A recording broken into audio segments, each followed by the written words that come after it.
How y'all doing today? Good morning, good morning, good morning. First, I want everybody to give yourself a pat on the back for just being here today. Please do that, because this is a wonderful moment right here. Go ahead, come on, everybody, pat on the back, there you go. And the reason why I say that is because if this is your first conference, or even if this is your second or third, you still deserve a pat on the back because you're taking a step to not only maximize your potential, but you're taking the time to connect with people, taking the time to get into a different career if you don't already have one, right? So this is a great opportunity for you all to, again, maximize your potential. Now, when I came here today, right, I kind of treat everything like a football game. I'm an ex-football player, right? As you can see, right here, boom. And I always listen to music before a game. Always listen to music before a game. Now, how many of y'all listen to music before y'all games? I don't know if y'all have any former athletes in here, right? What song did you ever listen to right before your game? Yeah, before your games. Do the Damn Thing by Keynote. Do the damn thing. Okay, then we about to do the damn thing. Okay. So before my games, I used to listen to Jay-Z, You Don't Know. Okay, all right? That's what I used to listen to. Now, one day, I actually did not listen to any music. Let's say right now, it was a horrible game for me. I was too calm. You can't be calm in a football game. It's ridiculous. So I treated this today like it was another game. I wanted to be prepared. I said, you know what, I got to give these people what they want to see, right? Give these people what they want to see. So that's what I did. But a little bit about myself. My name is Deontay Odin. I am from the Washington, D.C. area. I went to DeMatha Catholic High School, where I was fortunate enough to maximize my opportunities there, and then also play football at NC State University. At NC State University, again, my biggest goal was let me maximize my opportunities so I can succeed because I understand that this game will not last forever, right? I understood that from the jump. I told my mom, I said, as soon as I get here, I'm going to get everything I can get out of football. So with that being said, I ended up graduating with 4 degrees. I lived overseas in Paris, got into different business ventures, started different companies, different internship opportunities, and that was my whole thing, joining the fraternity, the whole nine. And it was a blessing to be able to get that experience as a student athlete, which led me to being able, and then, also with all of those accolades, there were a lot of trials and tribulations. It was never just all sugarcoat, right? There was a lot of trials and tribulations, but what is a story without trials and tribulations, right? So, which led me to being able to build the company that I have today, that you all see, the Postcards Law of Athlete. So, Law of Athlete started actually with a book that I wanted to write. In this book, a lot of people ask me, how did you do all the things that you did in college, being a Division I athlete? And I used to tell myself, I'm gonna write a book. I'm gonna make money off of this. And my mom, she said, nah, don't write a book. Figure out how to create a business. Like, do something way bigger than that. I said, I don't really know what that looks like, Ma, but I'm gonna go ahead and do it. And when I didn't get drafted in an NFL draft during the 2020 COVID year, that was really like the motive force to me saying, you know what, I don't want anybody to feel how I feel, so what I'm going to do is I'm going to create this company. And a friend of mine actually said, when you create the name, it has to be something that resonates with everybody. It's like, it makes sense. 15 minutes later, there was a graphic that I saw called Law of the Jungle. And what's crazy is it's a poem by Rudyard Kipling that we utilize at NC State. So something dawned on me to say, Law of Athlete. And I looked it up. I saw that it was available everywhere. It was a unicorn situation. Like, how many times have you tried to create a business and, you had to use underscores for different social media channels and all of that? I was able to do that with no underscores, no nothing. So I said, I need to hurry up and trademark. This is like a God-given situation right here. So I ended up doing that. But I didn't really know exactly what I wanted to do with it. But I always knew that I wanted to make sure people are maximizing their opportunities beyond the game because we truly believe at Law Athlete, if you utilize certain principles, you will lead towards your success by maximizing your opportunities. I've never seen anybody maximize their opportunities and not get anything, whether it was on the field or off the field, right? So when I understood that, I started to create different IPs that align with the name, whether it was the Law Athlete Podcast, or whether it was the Law Athlete poem, or whether it was the definition of Law Athlete. But what really struck me was a book. I'm pretty sure everybody knows it's called The 48 Laws of Power. It's by Robert Greene. And I asked myself, why isn't there laws for athletes? Because there's so many different things that we need to abide by in order to be successful, in order to be the best athletes, and also in order to be the best person. And when I did that, I said, you know what, I'm gonna create 12 because honestly, 48 is a little long. Um, and I don't think people are gonna remember all 48 or anything longer than that. So I created 12 because I felt like the number 12 is the number of completion for me. And at first, I started off with law number 1, which is pick the right team. It's very essential, and I'm pretty sure all of you all can relate to that in some way, shape, or form. Picking the right team does not necessarily mean literally picking the right team, picking the right school. It could be picking the right friends. It could be picking the right family members to be a part of your success. It could be picking the right husband or wife, girlfriend or boyfriend. All of these people are going to be factors to your success or factors of your failures. Can anybody give me an example of a situation where they had to actually pick the right team, whether it was good or bad? Can anybody? Have you? Yep. So in working with young people, you want to have people who genuinely have their best interests at heart. Right. But you have a lot of people who get into sports and they want to work with young people so that they can build their ego. Mm-hmm. So as you're trying to do that, so for me and working with young people and my organization, nonprofit organization, just making sure that people were genuinely about the youth and not for yourself. Right. And that's so true. That is essential. And especially when you're starting a business, they always say like the first 5 people in your business is very essential because these people are going to be the foundation of the things that you put out, right? And sometimes for me, when I'm looking for a team, I look for, honestly, passion over talent. Because to be honest, if you don't have the passion to do what you do, anything that happens, you're going to give up, right? You may have that cancer on the team. Have you ever seen that cancer where everybody was all positive? You got that one person that's like negative, right? It's a cancer to the team. So you have to make sure you're building up your culture, making sure you have the right culture in order to continue to pick the right team and build that empire that you want to build. And like I said, this is something that's essential for everybody. It's not just athletes, but it can be corporate organizations. How do we pick the right team? How do we find the right culture? How do we find the right people that fit our culture? Because this is very essential. Law number 2, I'm pretty sure everybody got postcards. Prioritize your mental and physical health. Again, that is not something that athletes just need to do. That's anybody, right? I mean, even if you're going into your corporate space, right? You're working 9 to 5, it's a long day, right? You still have to make sure you're prioritizing your mental and physical health because, as you know, if you do not, there's a lot of different things that can happen, right? Leading to stress, broken bones, immune systems going down, sometimes even death. You have to maximize and prioritize your mental and physical health. You see today with a lot of athletes, they're making sure like their mental health is intact because the game can take a lot on you, just like anything can take a lot on you. Your day-to-day job, your family, relationships. You have to make sure you're prioritizing that in order to maximize, in order to perform at the best of your abilities. So we realized that a lot. Law number 3, be a positive influence, right? We talked about that with picking the right team where you have like that cancer. For us, I give you an example of how we were being a positive influence for a company. I just started a year ago. We actually partnered with Target to supply 144 book bags to our community in the Washington, D.C. area. But also, being a positive influence doesn't really have to do with philanthropic activities. It could be simply you being a good leader on your team. Being a good leader on your team, right?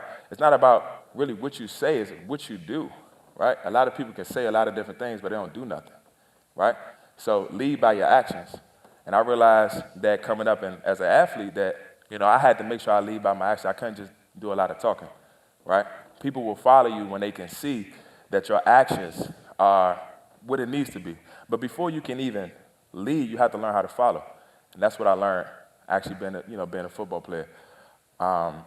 And I was like, you know what? Coming into this game, I don't want to be the guy that takes the team away from winning. That's not what I want to do. I want to help my team win, not help them lose, right? So I had to make sure that I was also being an advocate for just being a positive leader, a positive guy, and just having positive energy, right? Because you don't want that to affect your room. Law number 4 which is one of my favorite laws. I mean, they should all be my favorite, right? Well, law number 4 is probably my favorite law is utilize the system, don't let the system use you. And going into college, we understand, and I didn't understand this until my sophomore year, that being in college is a business. All right, it's not the whole oh everything is great. You playing on national TV now. No, it is the business. You are there to perform. You are there to keep your job because if you don't, people will lose their job and then you're gonna have to get gone, right? But I realized, you know what? I'm supposed to get a degree. Mom, I'm supposed to get a degree. I came here on a full ride. That's what I'm supposed to do. I don't get a pat on my back just for getting a degree. I was supposed to do that. I said, Mom, I'm gonna make sure I can get everything I can possibly get. And I'm not gonna give up. Because once I go to this school and once I play football, it's done. I'm never gonna get it again. I'm gonna play for 4 to 5, 6 years, and I'm done. I'm never gonna be able to college football player again. So once I started to understand the business of football, I said, you know what, I need to start to figure out what my school can give me beyond just being an athlete. So I started going to the libraries. I started going to some of the departments that can help me exceed beyond being an athlete. And one of the things that really helped me do that is because I actually broke my foot. I had a Liz Frank fracture, one of the worst injuries that a football player can have. Actually, back in the day, they used to cut your foot off because they didn't have the proper equipment to actually fix your foot. But I was lucky enough to play. But I realized when I didn't get to play for almost a year and a half, I had to figure out the things that I like and the things that I dislike while I was recovering. So utilizing the system, don't let the system use you, is very essential. Even for you all that work at corporate companies, 9 to 5s, whatever the case is. It's very important that you utilize that system. What does your company have to offer just other than just giving you a paycheck? You're supposed to get that. You're working, right? You're supposed to get that. You're supposed to get the paycheck. But what else can you get beyond just a paycheck? Who can you connect with? Who can you connect with? Who can you build relationships with, right?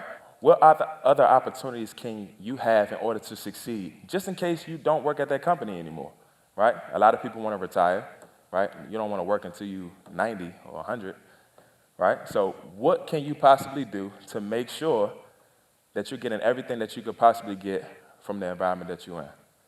Ask yourself that no matter what you're doing, whether you plan on the team or whether you're in a 9 to 5, please make sure you do that, right? And to be honest, if you do that, it's actually going to be way easier for you to transition beyond life after sports. A lot of people, we always talk about that now.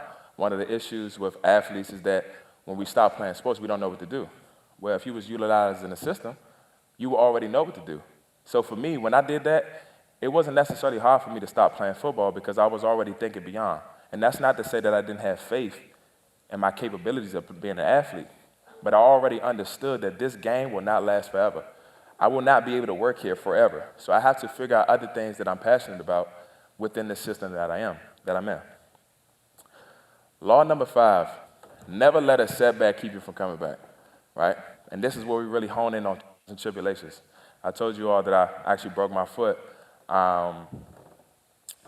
Liz Frank fracture, and I was out for a year and a half. But to be honest, what people really don't know is I redshirted my first year, right? I was too small.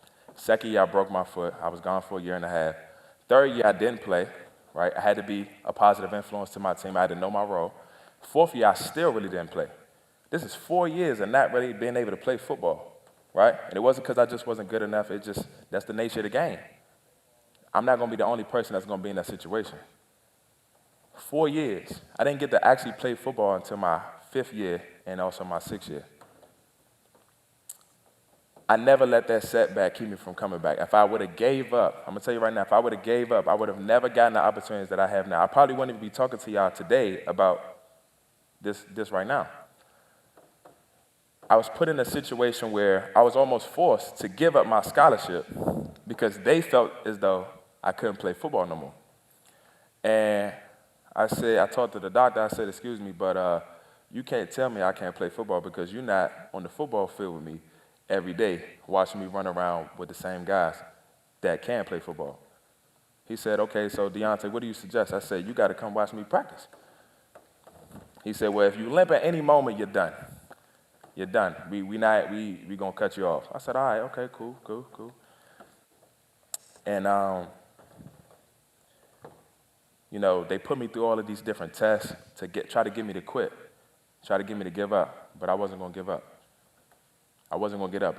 A lot of you all are going to be put in situations where people expect you all to give up. Please don't, because you don't know what's ahead, right? If I would have gave up and I would have said, you know what, let me just go ahead and get a degree that I was supposed to get. Let me just go ahead and just stop playing, go to school for free. I earned that right to go to school for free. Let me just go ahead and give up. I would have never been able to go to Paris. Never. I would have never got all the degrees that I got. I would have never been able to talk to you all because the story wouldn't have been the same. So certain things are not, certain situations that you're in is really made to build you, right? You can really, really test your character when pressure is hit.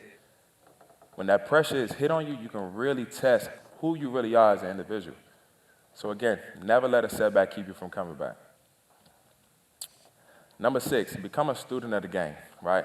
And obviously for athletes that's in the room, we understand what that is. Watching film, knowing your opponent, knowing what to do, staying ready at all times, and being at the best at your position. But it doesn't also have to be, it could be from a corporate world, right? How can I be the best employee, right? How can I be the best employee so I can be my best self for the team? Because we all got one common goal. Whether it's on the team, you want to win a game, you want to win a championship, or whether it's for a company, you want to make money, right? How can I be the best in my particular field so we can perform the best way we need to, right? And there's a lot of different things you could do, whether it's from an employee standpoint. What certifications can I get, right? Who's better than me, and how can I learn from them? Who's better than me, and how can I learn from them? Who's the leader on the team? Can I be around them? It's something that they're doing that allows them to be in the situation that they're in, right? From a football standpoint, how can I be the best defensive end possible, right? It's the flexibility that I need to work on. It's my strength that I need to work on. What is it that I need to do in order to be the best player, the best employee, the best person, the best father, the best husband, the best wife, the best girlfriend, doesn't matter, the best friend? What can I do to make sure I'm at my best? Law number 7 is stay ready so you don't have to get ready, right? It's just preparation, straight preparation. You don't know when your opportunity is going to come. Trust me, I did not know this was going to happen. All right, this came like that. And for me, being a God-fearing man, when God gives you opportunities, you got to take action. You got to take action. If you establish the things that you want, and God decides to put the things in your review to not review, but in your area to get what you want, you got to take action and stay ready, because you just never know when your opportunity is gonna come, right? Oh yeah, nah, I'm gonna do it tomorrow. I'm gonna do it later. Yeah, tomorrow may happen. And if you're not ready, it's gonna show. It's gonna show. I don't care if you're a football player. I don't care if you're a basketball player. I don't care if you work in the corporate world. If you're not ready, it's gonna show. Law number 8, your character can take you places your talent can't. Have you ever met a person that was super talented but his character was trash? Anybody? Oh my goodness gracious. Trash. It was like, you was this so super talented person, but where are you now? You treated people like trash, right? Now that same person that you treated like trash is the person that could probably give you a job. Come on now. You messing the game up. You messing the game up. What qualities do you have, not only as a teammate, but as a person that allows people to want to be around you, that allows people to want to hire you, right? Relationships is everything. With the right relationships, you can get into the right rooms. To be honest, with the right relationships, you don't even need money. But if your character is trash, you'll never be able to build those relationships, ever, ever. I don't care if you're an athlete or not. See, these are the things we talk about. We created these laws to not only align with athletes, but align in everyday life. In everyday life, right? When I was doing the whole NFL thing, right? A lot of the questions they asked, what type of person is he? I could have had 2 sacks, right? No stats for real. But if I was a great leader, if I was a great person, I need his mindset, I need his characteristics on my team, because I know regardless of the stats that he has, I know he's going to help us win. I know he's going to help us win. If he's eager to learn, right, no matter what we give him, I know he's going to be able to retain that information, apply it, He's going to help us win. You know, you can tell a lot about a person, right? When you watch a person, right, and you see how he treats other people that cannot benefit them, it can tell you a lot. It tell you a lot. So pay attention to things like that. Your character can take you places that your talent cannot, right? Talent is God-given, but it can be gone. But the person that you are is going to last forever, right? The person that you are is going to get you in these different rooms. Law number 9, find your purpose outside your sport. For many people that's not athletes, your sport can be your business. Your sport can be your job that you currently work at. Find your purpose. Trust and believe. You will know if it's your purpose, because if it was your purpose, you could do it forever. Forever, right? You can do it forever. When you have a purpose, your direction is always going to be clear. You'll never lose your direction because you have a purpose in this world and you understand what it is. So when certain opportunities come around, you know how to take it. When I broke my foot, I was forced to find my purpose beyond just being an athlete. 1, because I knew it wasn't going to last forever, right? And 2, it was like, you know what, I need to find other things that make me happy. Whether it's going to go get a slushie from 7-Eleven, or whether it's going to go take a walk on the cliff, right? And I'm in California or something like that. I love views. I love the beach. I love water. I won't swim because I don't know how to swim. But I love stuff like that. Figuring out the things that make you happy. I can tell you right now, I actually, one day, I had a conversation with one of my friends. I said, yo, what makes you happy? He's like, man, I don't know, man. I was like, it could be anything, something small. So I started thinking to myself, I said, you know, I need to create a list of all the things that make me happy, whether it's buying shoes, whether, like I said, go getting a pedicure, right? I mean, I probably need one right now, but whatever it is, what makes you happy, yo? Finding your purpose, because to be honest, if you really find your purpose, you'll never work a day in your life. You'll never work a day in your life. It's never going to feel like work. Law number 10 is finance your future, right? I'm super proud of myself because when I was in college, the first company that I invested in was Apple. A financial advisor, he actually told me, he said, you know what is like your top 3 companies that you always spend your money with? I said, well, it's Amazon, Apple, maybe Netflix, right? He said, well, you need to be investing in those companies because you keep putting all this money in them, you ain't getting nothing back. I said, you know what, you might be right. So I took one of my scholarship checks. I ended up investing in Apple just before they did the whole little split thing. And I was like, I felt good because I took the first step to financing my future, right? It wasn't much, right? It wasn't like a big check. I'm investing in real estate, whatever the case is. But you still took a step to financing your future. You still took a step to understanding financial literacy, right? A lot of us, we need to understand what credit and debt is, 401ks, the whole 9. This is very essential in order to build your wealth, not only for yourself, but for your family, right? At this point, you're not in this world just for you. You know, you're serving others. So having to learn things like that, right? Getting in touch with, the financial advisors at school, teaching me different things, right? As we all know, going to school, they don't really teach you financial literacy, right? So there's certain things that you got to learn on your own.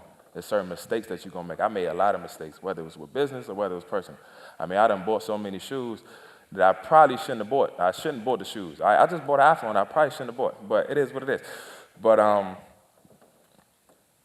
was learning different things. I made a lot of different mistakes, but with those mistakes that I made financially, it helped me out now, for sure, right? Learning how to invest, learning how to attract different investors for my business, right? Fundraising, the whole 9. Law number 11, leverage your time to achieve your goals, right? A multimillionaire, his name is Andy Albright. He actually taught me this thing. He said, I got this ABCDE method. I said, man, what? He just said the alphabet. Man, what you talking about? He said, look, your A's is everything that's important to you, everything, right? Your B's, it's important to you, but if you don't get it done in a day, it's not going to kill you. It's not going to kill you. Your C's are the things that do not matter. Write it down. Whatever that don't matter to you, write it down. D means delegate. You always need to delegate. Always delegate. He said, why would I drive when I can be in the passenger seat working on a multi-million-dollar deal and I can still get to where I need to go? I said, all right, okay. All right, that's what's up. And then he said, E is eliminate. Eliminate all the bullshit. Whatever that is BS in your life, eliminate it. Whatever that don't make you happy, eliminate it. He said, if you focus on your A's and your B's like you do in school, you'll be a millionaire in no time. I said, all right, bet. So that's exactly what I did, right? The day before, right, everybody has a routine. Everybody operates differently. But for me, the day before, I make sure I write down everything that I have to do in that day. Now, sometimes I don't get it all done, right? But it's the intention of making sure I stay organized, leveraging my time so I can achieve my goals effectively and efficiently, right? Because to be honest, if you try to do so many different things, you get nowhere. You get nowhere. So whatever your goal is, please make sure you're organized enough to attack it, right? No dream is really too big. No dream is crazy, to be honest. It's only crazy until it happens. So making sure you leverage your time to achieve your goals is very essential. Number 12, stay focused, right? Again, that's not something that athletes need to do. That's something that everybody needs to do. No matter if what you're trying to accomplish in your life, stay focused. There's going to be certain things that hit at you in life, right, that you have to make sure, like, look, I got to block that out. You know, you may be arguing with somebody or, you know, you may hit a roadblock where you don't get that job. You got to keep the main thing, right? You got your certain friends, they want to bring you out. Hey, man, let's go grab a drink, right? Let's go do that. Man, I got to get this paper done. I got a presentation that I got to prepare for tomorrow, right? Come on, man, let's do all of this. I got to stay focused. You know, your process is not mine. The things that you want to accomplish is not the same as me. Maybe it is. But in order for me to get to where I want to go, I have to focus. And again, that's not something that athletes need to do. That's something that everybody should do, especially when you're trying to achieve a goal for yourself or collectively, right? But I say all this to say, it's very important, again, to maximize your opportunities. I've never seen anybody that maximized their opportunities, whether it was on the court, off the court, on the field, off the field, and did not succeed in some way, shape, or form. What I wanted to do was provide a framework for success for people to be successful, right? And whatever success means to you. Sometimes success doesn't mean, having a lot of money, right? Sometimes success doesn't mean, having a lot of friends or whatever the case is. It can simply just mean you being in your purpose and you just being happy. How can I maximize every opportunity that I have to be that, right? But we actually wrote a poem similar to like The Law of the Jungle, but I'm gonna just say the last stanza, right? And obviously, as you can see, we're at the Athlete Unite conference. Do more so you can be more. There's more to you than being an athlete. Do more so you can be more. There's more to you than being an athlete. You can't be who you want to be if you don't do anything. Your dreams won't happen if you don't work for it, right? I don't wait for opportunities, I create opportunities. And the opportunities that come to me, I make sure that I actually maximize them so I can be exactly who I want to be. Break whatever narrative that society is trying to tell you, right? I understood that I was more than an athlete. My mindset was already there, but I have to show it. Not just showing it through my words, I have to show it through my actions so people can believe in it and they can want to follow you, right? So do more so you can be more. There's more to you than being an athlete. I thank everybody today for being here. Like I said, this is another opportunity for you all to connect, another opportunity for you to build relationships, another opportunity for you to get into different careers. And like I said, it's just another opportunity for you to maximize your opportunities, because if you do that, you will be successful. And that's law. Thank you all.